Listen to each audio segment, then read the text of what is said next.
Caribbean सागर के बीच एक परिवार अपनी यॉट पर छुट्टियां मना रहा होता है। माँ जूलिया तैरने के लिए पानी में कूद जाती है। आराम करते समय उसे कुछ अजीब महसूस होता है, लेकिन क्योंकि आसपास कुछ दिखाई नहीं देता, वह सोचती है कि शायद उसका भ्रम होगा। कुछ सेकंड बाद वही अजीब एहसास फिर होता है। इस बार भी कुछ नजर नहीं आता, लेकिन अब वह घबरा जाती है और यॉट की तरफ तैरना शुरू करती है। तभी अचानक कोई उसकी टांग खींचने लगता है और वह मदद के लिए जोर जोर से चिल्लाने लगती है। उसकी बेटी कैसी हेडफोन लगाकर म्यूजिक सुन रही होती है, इसलिए उसे कुछ सुनाई नहीं देता। पति टॉम और बेटा बेन मछली पकड़ने में व्यस्त होते हैं। जूलिया पानी के ऊपर टिकने की कोशिश करती है, लेकिन मुंह में पानी जाने की वजह से चिल्लाना मुश्किल हो जाता है। थोड़ी देर बाद टॉम को एहसास होता है कि काफी देर से उसने जूलिया को नहीं देखा। वह यॉट पर उसे ढूंढता है और फिर अपनी पत्नी को खतरे में देख लेता है। वह बच्चों को बुलाता है, यॉट को उस तरफ ले जाता है और पानी में कूद जाता है। जल्दी से जूलिया तक पहुंचकर उसे संभालता है और यॉट की ओर तैरता है। बच्चे दोनों को ऊपर खींच लेते हैं। परिवार जूलिया को संभालता है, लेकिन जूलिया खुद को समझाती है कि शायद लहरों की वजह से ऐसा हुआ होगा।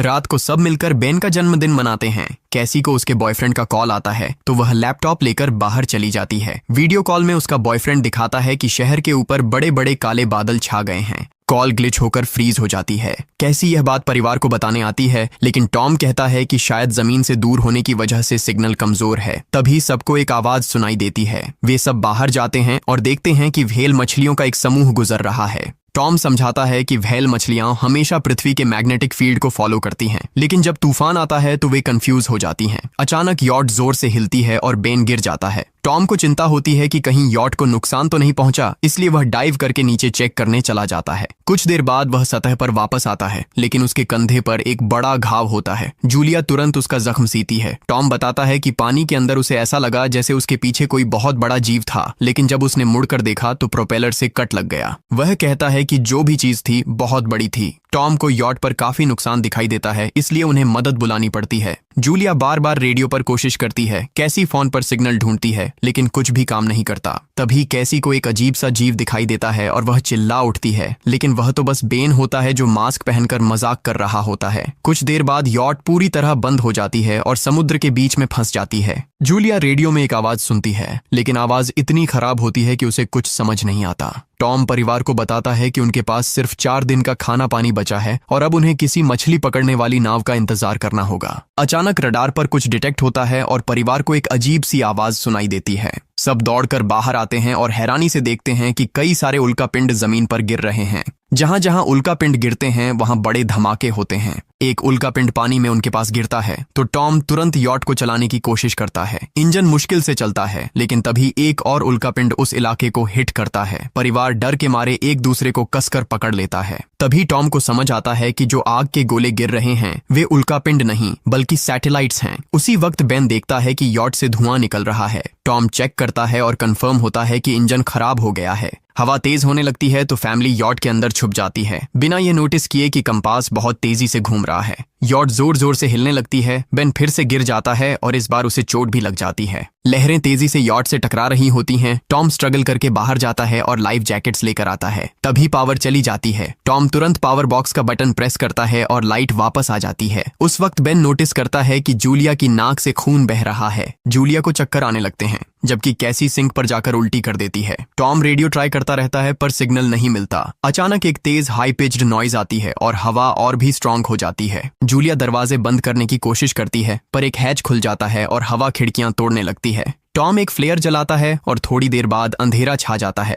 अगली सुबह फैमिली शॉक में उठती है कि वो स्टॉर्म से बच गए हैं, लेकिन यॉट आधी तबाह हो गई होती है। जब वो बाहर आते हैं तो देखते हैं कि समुद्र का पानी गायब हो गया है और यॉट अब जमीन पर अटकी है। सब ये देखकर शॉक में आ जाते हैं। कैसी सिग्नल चेक करती है पर नेटवर्क बिल्कुल डाउन होता है। बेन 2 मरे हुए केकड़ों से खेलने लगता है। टॉम कंपास चेक करता है और देखता है कि वो उल्टा हो गया है। ये आखिरी बार 7 लाख साल पहले हुआ था। कैसी को लगता है कि उसका बॉयफ्रेंड मर गया होगा और वो टूट जाती है। जब जूलिया उसे समझाने आती है तो कैसी उसे दूर कर देती है और छुपने चली जाती है। जूलिया और टॉम बची हुई सप्लाईज देखते हैं। बेन अपने बर्थडे बलून्स एक पत्थर से बांध देता है ताकि शायद कोई बचा हुआ सर्वाइवर देख ले। टॉम फिर रेडियो ट्राई करता है और इस बार एक आदमी से कनेक्शन हो जाता है। उसका नाम नाव होता है और वो एक सबमरीन का कैप्टन होता है। उसकी सबमरीन भी लैंड पर अटक गई है। वो कंफर्म करता है कि मैग्नेटिक पोल्स रिवर्स हो गए हैं, इसलिए ओशन पीछे हट गया है और जमीन डूब गई है। वो कहता है कि उसने अभी तक और सर्वाइवर्स नहीं देखे और कम्युनिकेशन सिस्टम सिस्टम्स बिल्कुल डाउन हो गए हैं। वो मजीद ये भी कहता है कि पोल्स फिर रिवर्स होंगे और शायद एक हफ्ते में समुंदर वापस आ जाएगा।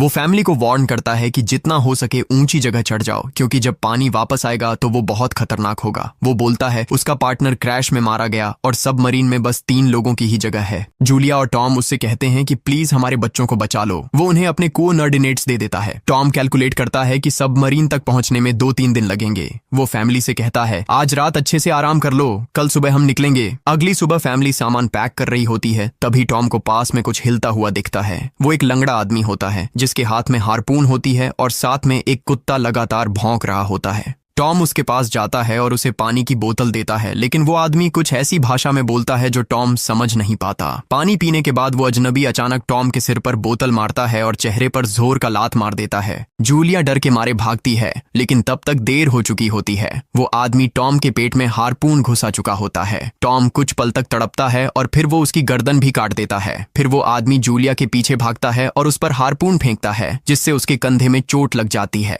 जूलिया दर्द सहते हुए यॉट के अंदर भागती है और बच्चों को बोलती है कि छुप जाओ। वो दरवाजा लॉक कर देती है। कैसी और बेन सोफे के अंदर घुस जाते हैं। जूलिया उन्हें फ्लेयर गन पकड़ाती है और खुद एक चाकू लेकर बाथरूम में छुप जाती है। वो आदमी दरवाजे पर जोर जोर से धक्के मारता है और आखिर अंदर घुस ही जाता है। पहले वो थोड़ा खाना उठाता है और फिर यॉट में इधर उधर ढूंढने लगता है, फिर बाथरूम की तरफ जाता है, लेकिन जूलिया समझदारी से एक छोटे छेद से बाहर निकल जाती है। वो आदमी सोचता है कि जूलिया भाग गई, लेकिन जैसे ही वो धीरे से निकलने लगती है, उसका कुत्ता उसे देख लेता है और भौंकने लगता है। कुत्ता उस पर झपटता है तो जूलिया चाकू से उसे मार देती है। कुत्ते की चीख सुनकर वो आदमी बाहर आता है और अपने कुत्ते की लाश देखकर आग बबूला हो जाता है। इस बीच जूलिया यॉट के दूसरे साइड से अंदर जाने की कोशिश करती है। वो ऊपर चढ़कर टूटी हुई खिड़की से अंदर घुसने लगती है, लेकिन वो आदमी पहले ही वहां पहुंच जाता है। वो उसे पकड़कर जोर से मुक्का मारता है, जिससे वो नीचे गिर जाती है। जूलिया फर्नीचर पकड़कर बचने की कोशिश करती है, लेकिन वो आदमी उसे लात मारकर दूर फेंक देता है। फिर वो उसकी कलाई पर पैर रख देता है ताकि वो चाकू छोड़ दे, और फिर उसके बाल पकड़कर उसका चेहरा जमीन पर दे मारता है और सोफे पर फेंककर उसका गला दबाने लगता है। बच्चे ये सब कुछ देख रहे होते हैं। कैसी बाहर निकलकर फ्लेयर गन चलाती है जो सीधा उस आदमी को लगती है। वो जल उठता है और यॉट में आग फैलने लगती है। बच्चे तुरंत भाग जाते हैं, लेकिन जूलिया वापस आती है। वो उसे एक किक मारकर गिराती है, मैप और बैग उठाती है और वहां से भाग जाती है।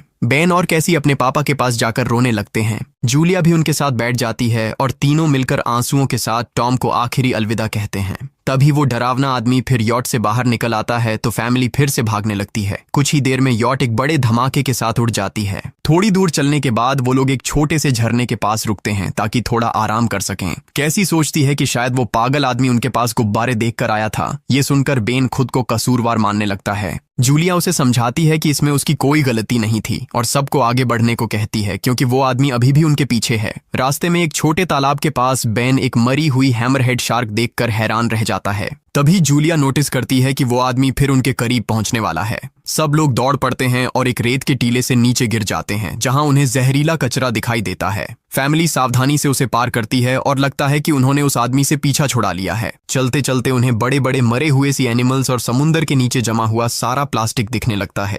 बेन धीरे धीरे चलने लगता है तो जूलिया समझ जाती है कि वो डिहाइड्रेशन के करीब है। वो सबको रुकने को कहती है। जब वो पानी की बोतल देखती है तो उसे झटका लगता है। बोतल में पानी लगभग खत्म हो चुका होता है। कैसी को एहसास होता है कि शायद उसने बोतल ठीक से बंद नहीं की थी। जूलिया गुस्से में चिल्लाती है कि उसकी लापरवाही की वजह से पानी खत्म हो गया। कैसी जवाब देती है, क्या फर्क पड़ता है, वैसे भी हम बचने वाले नहीं हैं। दोनों के बीच लंबी बहस होती है, फिर भी फैमिली आगे चलती रहती है। कुछ देर बाद उन्हें एक क्रैश हुआ प्लेन मिलता है। अंदर कुछ हिलता डुलता देख सब डर जाते हैं, लेकिन वो सिर्फ कुछ पक्षी होते हैं। फैमिली तय करती है कि रात यहीं प्लेन के अंदर गुजारेंगे। वो थोड़ा सा स्नैक शेयर करते हैं और जूलिया को टॉम की जैकेट में एक फैमिली फोटो मिलती है, जिसे देखकर उसका दिल टूट जाता है। कैसी पूछती है, मॉम आप और डैड की लव स्टोरी क्या थी? जूलिया मुस्कुराकर बताती है, टॉम हॉस्पिटल में मेरा पेशेंट था। फिर एक दिन उसने फूल और एक प्यारी सी कविता देकर अपना प्यार जताया था। रात के बीच में कैसी प्लेन से बाहर जाती है। तभी वो डरावना आदमी उसे पीछे से पकड़ने की कोशिश करता है, लेकिन जूलिया अचानक पीछे से उस पर टूट पड़ती है और बार बार चाकू से वार करके उसे मार देती है। कैसी अपनी माँ को गले लगाकर शांत करती है। अगली सुबह उस आदमी की लाश पर कीड़े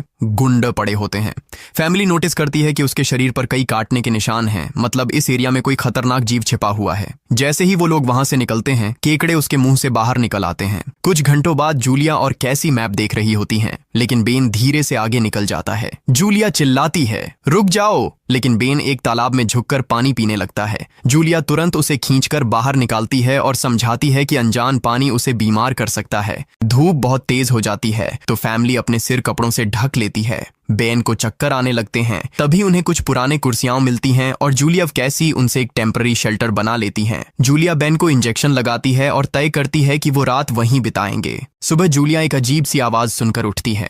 बाहर जाकर देखती है तो क्रैब्स का एक बड़ा झुंड उनकी तरफ आ रहा होता है। वो तुरंत बच्चों को उठाती है और तीनों भागना शुरू कर देते हैं। भागते भागते उन्हें एक बड़ा कार्गो शिप दिखाई देता है। वहां 3 क्रू मेंबर्स जिंदा होते हैं। एक औरत उनकी मदद करना चाहती है लेकिन बाकी 2 आदमी मना कर देते हैं और तीनों फैमिली को बाहर छोड़कर कंटेनर लॉक कर लेते हैं। क्रैब्स पास आ जाते हैं। जूलिया बच्चों को कंटेनर के ऊपर चढ़ाती है। खुद जब चढ़ने लगती है तो क्रैब्स उसके पैर को जोर से काट लेते हैं। बच्चे उसे खींचकर ऊपर चढ़ाते हैं, नहीं तो वो नीचे गिर जाती। कंटेनर के एक छेद से आधे क्रैब्स अंदर घुस जाते हैं। क्रू मेंबर्स फायरिंग शुरू करते हैं लेकिन क्रैब्स उन पर हावी हो जाते हैं और दोनों को मार डालते हैं। आखिरी आदमी छत के होल तक पहुंचता है लेकिन क्रैब्स उसे भी नीचे खींच लेते हैं और वो भी मर जाता है। जूलिया अपने जख्म पर पट्टी बांधती है और बेहोश हो जाती है। कुछ देर बाद जब वो उठती है तो खुद को रेत के तूफान के बीच अकेली पाती है। वो घबराकर बच्चों को ढूंढने लगती है। एक मरी हुई औरत का हथियार उठाती है और जोर जोर से चिल्लाती है। कैसी उसकी आवाज सुनकर लौट आती है और बताती है कि वो और बेन मदद ढूंढने गए थे लेकिन कोई नहीं मिला। फिर दोनों बेन से मिलते हैं जिसे एक खुला कंटेनर मिलता है जहां वो तूफान खत्म होने तक रुक सकते हैं। जूलिया टॉम का लाइटर निकालती है और अपने जख्म को जलाकर बंद करती है जो बेहद दर्दनाक होता है। तूफान थमने के बाद उन्हें एक और कंटेनर मिलता है जिसमें बहुत सारी पानी की बोतलें होती हैं। बॉडीज चेक करते वक्त उन्हें एक रेडियो और एक गन भी मिलती है। जूलिया नाव से संपर्क करती है और बताती है कि मैप खो गया है। इस पर नाव बताता है कि उन पर आर्थ्रोपॉड्स ने हमला किया था, वो अब इसके जीव हैं जो ऑक्सीजन की वजह से पूरी तरह पागल हो चुके हैं।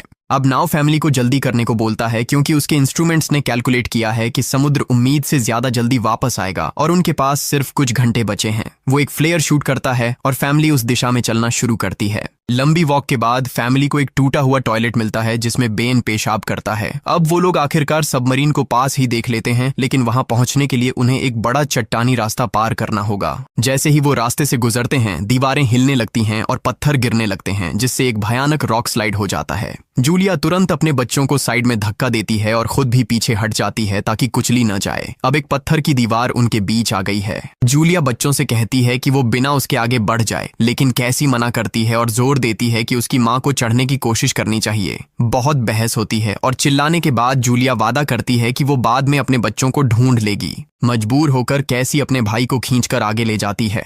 बच्चे चट्टानी रास्ता चढ़कर सबमरीन की तरफ भागते हैं लेकिन वहां पहुंचकर देखते हैं कि नाव बाहर खून में लथपथ पड़ा है। वो समझाता है कि उसके लिए सब खत्म हो गया है और अब बच्चे सबमरीन ले सकते हैं। ये सोचकर कि एक एक्स्ट्रा जगह होगी कैसी वापस अपनी मां को ढूंढने भागती है। तभी जूलिया केकड़ों को आता देखती है और वो फायरिंग शुरू कर देती है। कुछ केकड़ों को वो मार देती है लेकिन झुंड बहुत बड़ा होता है और सबसे लड़ना मुश्किल हो जाता है। उसी वक्त कैसी दीवार के ऊपर दिखाई देती है और हाथ आगे बढ़ाती है तो जूलिया अपने घायल पैर के बावजूद तेजी से चढ़ना शुरू करती है। कैसी की मदद से वो दूसरी तरफ पहुंच जाती है और दोनों साथ में सबमरीन की तरफ भागते हैं। बेन पहले से ही ऊपर खड़ा होता है और फायर खोल देता है ताकि केकड़े डिस्टर्ब रहें जब तक फैमिली ऊपर चढ़ जाए। केकड़े नाव के शरीर तक पहुंचते ही तुरंत उसे खाने लग जाते हैं। जूलिया गन उठाती है और फायरिंग जारी रखती है जब तक बच्चे अंदर चले जाएं। जब वो सुरक्षित हो जाते हैं जूलिया समझती है कि गोलियां खत्म हो गई हैं तो वो गन केकड़ों पर फेंक देती है और अपने बच्चों के साथ अंदर चली जाती है। फैमिली हैच को अच्छे से लॉक करती है और खिड़की से केकड़ों को सबमरीन के चारों तरफ देखती है। इसी वक्त समुद्र वापस आ जाता है तो तीनों तुरंत अपनी सीटों पर बैठकर बेल्ट पहन लेते हैं और एक दूसरे का हाथ पकड़ लेते हैं।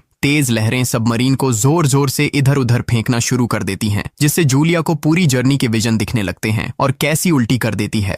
जल्दी ही वो हाई पिच आवाज वापस आती है और फैमिली बेहोश हो जाती है। कुछ देर बाद जूलिया और बच्चे होश में आते हैं और खुद को जिंदा देखकर खुश होते हैं। वो हैच अनलॉक करके बाहर निकलते हैं और देखते हैं कि लहरों ने सबमरीन को एक तबाह शहर में गिरा दिया है। यानी अब जिंदा रहने और नया जीवन शुरू करने की उम्मीद है। और यहीं पर फिल्म खत्म होती है। चैनल को सब्सक्राइब करना न भूलें और बेल आइकन जरूर दबाएं ताकि आपको ऐसे ही मजेदार वीडियो मिलते रहें। देखने के लिए धन्यवाद।